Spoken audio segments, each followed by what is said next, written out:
Doctor বাবু, ও doctor বাবু। কে? আমি মোহন। কি হয়েছে? রাত হইছে, খাইতে আসেন। ঠিক আছে, তুমি যাও, আমি যাচ্ছি। আমি একজন ডাক্তার, আমার নাম নিশিকান্ত মজুমদার। আমি ক্ষিতীশপুর গ্রামের একমাত্র ডাক্তার। গ্রামে তেমন কোনো হাসপাতাল নেই, তাই বাধ্য হয়ে সমস্ত গ্রামবাসী আমার কাছেই আসে। শুধু ক্ষিতীশপুর বলেই নয়, পার্শ্ববর্তী গ্রামগুলোতেও ডাক্তারখানা খুবই অমিল। ক্ষিতীশপুর বাজারের সম্মুখে আমার একটা ক্লিনিক আছে, সেখানে সপ্তাহে 7 দিন আমি রোগী দেখি। কিন্তু আজ শরীরটা অসুস্থ হওয়ার কারণে সারাদিন বাড়িতেই থাকি। প্রচণ্ড ঠান্ডায় বাইরে কুয়াশায় চারিদিকে আচ্ছন্ন হয়ে আছে। রাত প্রায় 9টা বাজে। ক্ষিতীশপুর গ্রামে এখনো বিদ্যুতের কোনো ছোঁয়া পড়েনি, তাই এ গ্রামের লোকেরা সন্ধ্যা হতেই যে যার কাজ সেরে নিজের বাড়িতে চলে যায়, আর শুধু পড়ে থাকে নীরব শীতল সন্ধ্যা। আমি তখন জানলার পাশে বৈঠকখানায় বসে হাতে একটা সিগারেট নিয়ে চোখ বন্ধ করে বসে আছি। ঘরটা ছিল অন্ধকার। ঘরের কোণে একটা বাতি জ্বলছিল। ঘড়ির কাঁটা টিক টিক করে ঘুরছিল। এমন সময় বাড়ির পরিচালক মোহন আমায় খেতে ডাকে। বাবু, খাবার বাড়ছি, চলে আসেন। আমি ঘরে গিয়ে খাবার টেবিলে সবেমাত্র খেতে বসেছি, এমন সময় দরজায় কড়া নাড়ার আওয়াজ। ডাক্তারবাবু, ও ডাক্তারবাবু, দরজাটা খুলুন। ডাক্তারবাবু, আরে ডাক্তারবাবু, দরজাটা খুলুন না, দরজাটা খুলুন ডাক্তারবাবু। দেখো তো মোহন, এত রাতে জোরে জোরে কে ডাকছে? দাঁড়ান, আমি দেখতে আসি। মোহন খাবার দিয়ে দরজাটা খুলে দেখে একটা লোক শীতার্ত অবস্থায় কাঁপতে কাঁপতে দরজার সামনে দাঁড়িয়ে আছে। কে আপনি? এত রাইতে কি চাই? ডাক্তারবাবু কই? আমার ডাক্তারবাবুর সঙ্গে ভীষণ জরুরি দরকার আছে। আপনি দয়া করে একটু ডাক্তারবাবুকে ডেকে দেন। আপনি খাইরুন, আমি ডাকতাছি। মোহন গিয়ে আমাকে ডেকে আনে। আমি এসে দেখি একটা লোক বাইরে দাঁড়িয়ে আমার জন্য অপেক্ষা করছে। কি হয়েছে? আমি ধীরাজ, পাশের গায়েই থাকি। গত 1 মাস হলো এই গায়ে মুকুন্দদার বাড়ি কাজ করছি। ও আচ্ছা আচ্ছা, তা আপনি বাইরে কেন? ভেতরে আসুন। ভেতরে বসার সময় নেই। গায়ে থেকে খবর এসছে আমার ভাইয়ের ছেলের শরীর ভীষণ অসুস্থ। আপনি না গেলে ওকে হয়তো বাঁচানো যাবে না। কিন্তু এত রাইতে ডাক্তারবাবু কি করে যাইবে? কাল সকালে না হয়? না না, সকালে গেলে অনেক দেরি হয়ে যাবে। এখনই যেতে হবে ডাক্তারবাবু আপনাকে। আচ্ছা ঠিক আছে, তুমি ঠিকানাটা বলো, আমি দেখছি। এখান থেকে আগে সন্দেশখালি বাজারে যাবেন। ওই বাজার থেকে একটু সামনের দিকে এগিয়ে একটা বটতলা পড়বে। সেই বটতলা থেকে ডান হাতে একটা রাস্তা চলে যাবে মাঠের দিকে। ওই মাঠের মধ্যে 2টো বাড়ি আছে, শেষ বাড়িটাই আমার ভাইয়ের বাড়ি। ডাক্তারবাবু, আপনি এত রাতে এত দূরে যাইবেন না। ভালো মন্দ যদি কিছু হয়ে যায়, তাও আবার এই শীতের রাতের মধ্যে। দেখো মোহন, আমি মানুষের চেয়েও বড় কথা একজন ডাক্তার। আমার কাজ রোগীকে সুস্থ করা, তা সে রাত হোক বা দিন। তুমি চিন্তা করো না, আমার কিচ্ছু হবে না। তুমি ঘর থেকে আমার ব্যাগটা নিয়ে এসো তো। তা বাবু, অন্তত খাবারটা খাইয়ে যান। আমি রোগী দেখে ফিরে এসে তাই খাবো, তুমি খাবারটা ঢেকে রেখে দিও।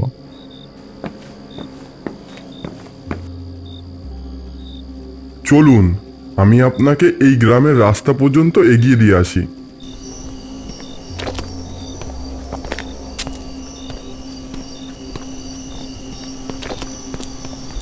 আচ্ছা ধীরাজ, তোমার ভাইয়ের কি হয়েছে? মানে কি নিয়ে শরীরটা খারাপ হয়েছে? আসলে আমার ভাইপো গত 1 মাস ধরে এক অজানা রোগে ভুগছে। তা ওই গ্রামের অনেক ডাক্তারকে দেখিয়েছি, কেউ কিছু করতে পারেনি। তাই আপনার কাছে আসা। বলো কি, 1 মাস ধরে? তাহলে ভীষণ জটিল রোগ হবে হয়তো। আমরা হাঁটছি। ওই দেখুন একটা রিক্সাওয়ালা, আপনি ওই রিক্সায় করে সন্দেশখালি চলে যান। আমি রীতিমতো রিক্সা করে সন্দেশখালির উদ্দেশ্যে বেরিয়ে পড়ি।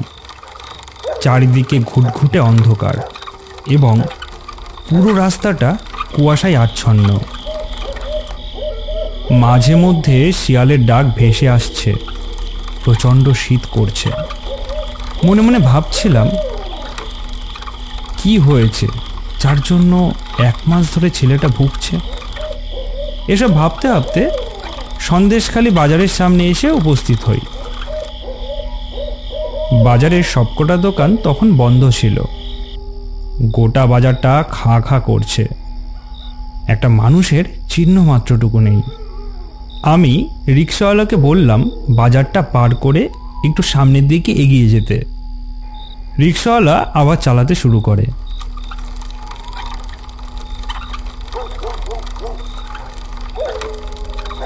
বাজারটা পার করে সামনে একটা বটতলা দেখতে পাই।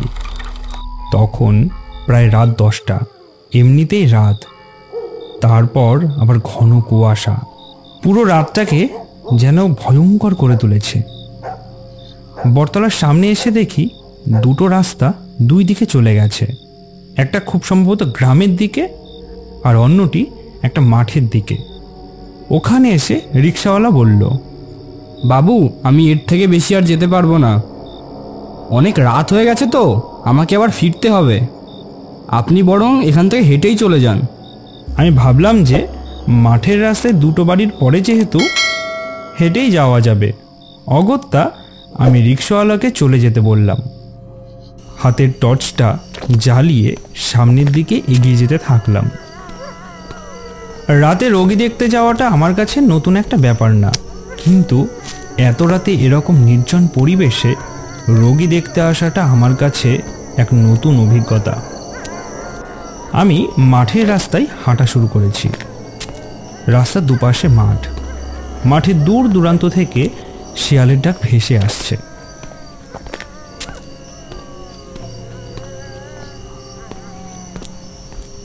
মনে মনে একটু ভয় ভয় লাগছিল।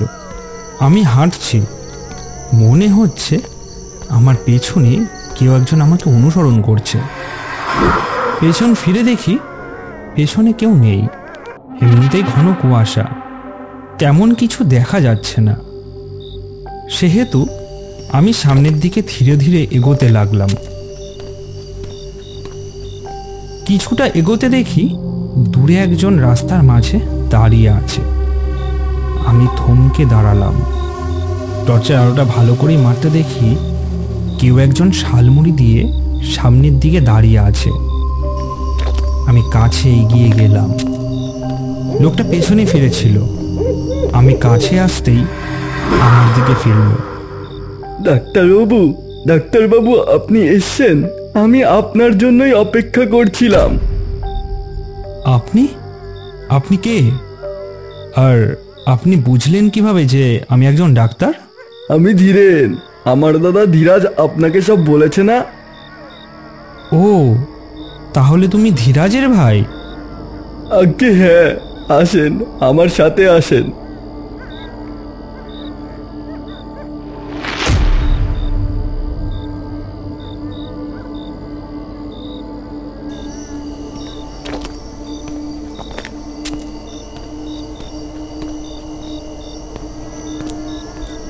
আসলে ডাক্তারবাবু, গত মাসে এক অজানা রোগে আক্রান্ত হয়েছে। তারপর থেকে ও বিছানা থেকে উঠতে পারেনি, একেবারে নিঃশেষ হয়ে গেছে। আর ওর চিন্তায় চিন্তায় আমিও। ওর চিন্তায় তুমিও? তুমিও কি? আপনার আসতে হয়তো খুব দেরি হয়ে গেছে ডাক্তারবাবু। আমার দাদা হয়তো আপনাকে খবরটা দিতে অনেক দেরি করে ফেলেছে। তুমি কিচ্ছু চিন্তা করো না, তোমার ছেলে ঠিক হয়ে যাবে। মরা মানুষের আবার চিন্তা কিসের?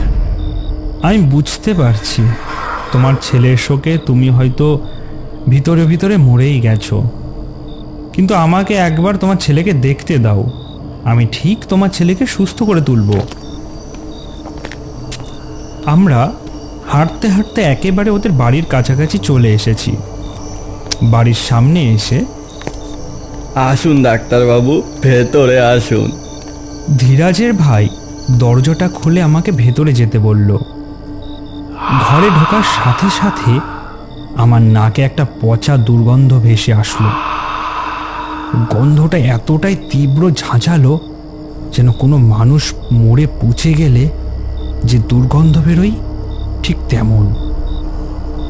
ঘরটা একেবারে অগোছালো, কোথাও ভাঙা কলসি, কোথাও কালিমাখা হাঁড়ি, কোথাও কিছু নোংরা জামা কাপড়, আবার কোথাও একটা ভাঙা টেবিল ফ্যান। ঘরের এক কোণে একটা লণ্ঠন জ্বলছিল। বাঁ দিকে একটা ছোট ঘর ছিল, সেখানে চোখ পড়তে দেখি একটা খাটিয়া পাতা আছে। আমি ঘরটার দিকে এগিয়ে গেলাম, আর সেখানে গিয়ে যা দেখি তাতে আমার দম বন্ধ হবার জো। দেখলাম খাটিয়ার ওপরে একটা কঙ্কাল। আমি নিজের চোখে বিশ্বাস করতে পারলাম না। তারপর চোখটা এক পলক বন্ধ করে আবার যখন চোখ খুলে দেখি ওখানে একটা ছেলে শুয়ে আছে। প্রথমে ভয় পেয়ে গেলাম, তারপর ভাবলাম হয়তো চোখের ভুল। ডাক্তারবাবু, এই হচ্ছে আমার ছেলে, ওকে একটু দেখুন না। আমি ছেলেটার পাশে গিয়ে বসলাম। গায়ে হাত দিয়ে দেখি একেবারে ঠান্ডা, বরফের মতো। আমি চমকে উঠলাম। তারপর হাতের নাড়ি পরীক্ষা করে দেখি হাতের নাড়ি চলছে না। কি বুঝছেন ডাক্তারবাবু, আমার ছেলে সুস্থ হবে তো? ধীরেন, তোমার ছেলে বেঁচে নেই। কি বলছেন ডাক্তারবাবু? আপনার কোথাও ভুল হচ্ছে। ও মরতে পারে না, বেঁচে আছে। আমার ছেলে বেঁচে আছে। আপনি আর একবার দেখুন, দেখুন না ডাক্তারবাবু, আর একটা বার দেখুন। আপনি ওর দিকে দেখুন। ডাক্তারবাবু যখন ছেলেটার দিকে ফিরে তাকালো তখন দেখে ছেলেটা হঠাৎ করে তাকিয়ে উঠেছে।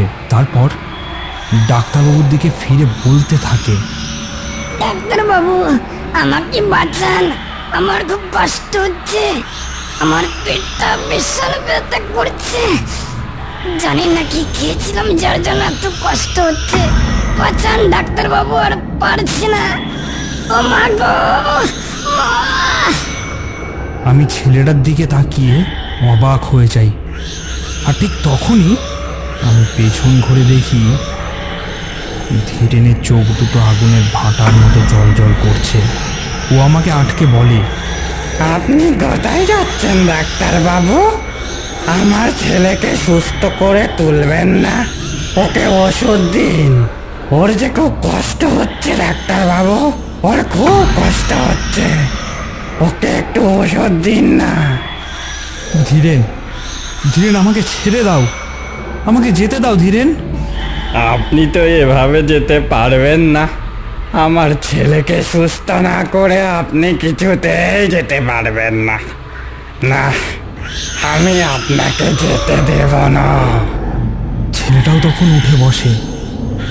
ছেলেটা আমার দিকে তাকিয়ে বলে, আপনি এভাবে যেতে পারবেন না, আমাকে ওষুধ দিন ডাক্তারবাবু। দেখো দেখো, আমাকে ছেড়ে দাও।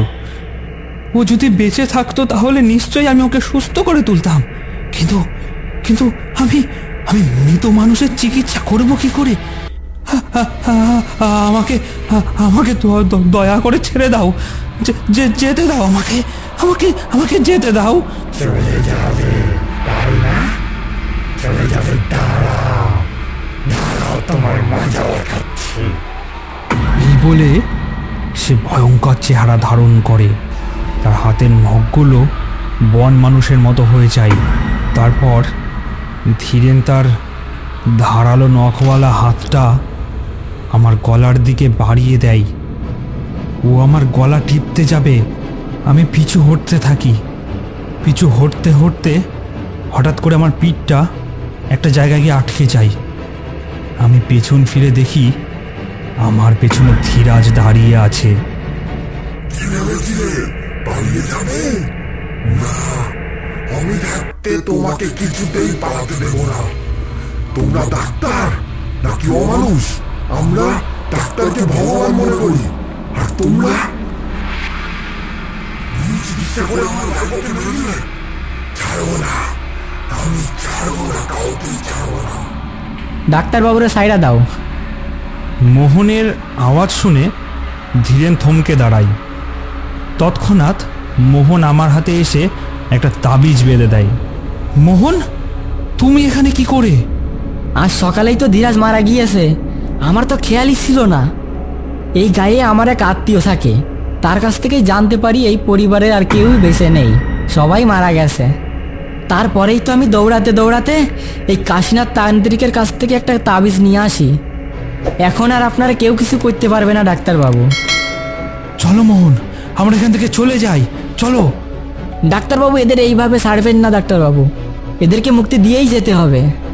এদেরকে মুক্তি না দিলে এরা আরো অন্য গ্রামের ডাক্তারকে ডেকে এনে এইভাবেই এরা হত্যাকাণ্ড চালিয়ে যাবে। এই নিন ডাক্তারবাবু, কাশীনাথ তান্ত্রিকে দেওয়া এই মন্ত্রপুত কর্পূরটা নিন, এটাতে আগুন লাগিয়ে পুরো ঘরটাকে জ্বালিয়ে দিন, তাহলেই এরা মুক্তি পাবে। তারপর আমি এই কর্পূরে আগুন জ্বালিয়ে পুরো ঘরটাকে ধরিয়ে দিলাম, আর ঘরটা জ্বলে যাওয়ার সাথে সাথে ওই 3 আত্মা চিরতরে মুক্তি পেয়ে গেল। এরকম আরও ভিডিও দেখতে আমাদের চ্যানেলটিকে সাবস্ক্রাইব করে নোটিফিকেশন বেলটি প্রেস করে দিন, যাতে নতুন ভিডিও এলে আপনি আগে দেখতে পান। ধন্যবাদ।